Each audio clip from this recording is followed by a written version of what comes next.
Saudara DPRD Banten menuai sorotan setelah membeli ambulans seharga 900 juta rupiah. DPRD Banten mengklaim pembelian ambulans ini untuk menggantikan ambulans sebelumnya yang sudah tak bisa digunakan. Ambulans mewah ini dipesan DPRD Banten dengan menggunakan APBD tahun anggaran 2023 untuk melayani para anggota dewan dan seluruh pegawai di Sekretariat DPRD Banten yang sakit saat bekerja dan membantu mengevakuasi warga yang membutuhkan pertolongan medis. Sekretariat DPRD Banten ini mengatakan ambulans dipilih karena kelengkapan fasilitas yang dimiliki oleh mobil tersebut.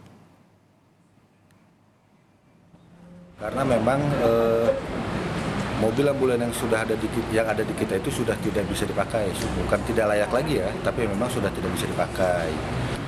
Kita sebetulnya awalnya tidak bicara merek sih ya, tapi berbicara kelengkapan dari ambulans tersebut. Nah, dari katalog yang ada, kami menilai ini yang cukup lengkap dibandingkan dengan yang lain, dengan harga yang tidak terpaut jauh tentunya. Apa tidak terkesan istimewa Pak, karena ini berbeda dengan yang lain, ambulans yang lain? Sekali lagi kita berbicara fungsi.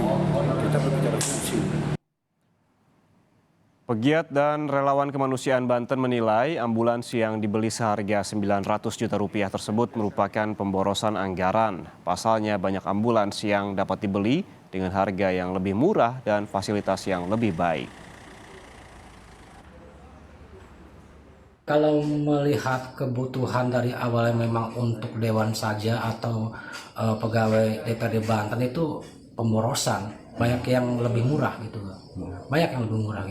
atau memang dengan harga segitu ada yang lebih luas juga, eksklusif. Ini di luar kebiasaan gitu, ada ambulan yang dalam kondisi seperti ini membeli ambulan yang mahal gitu.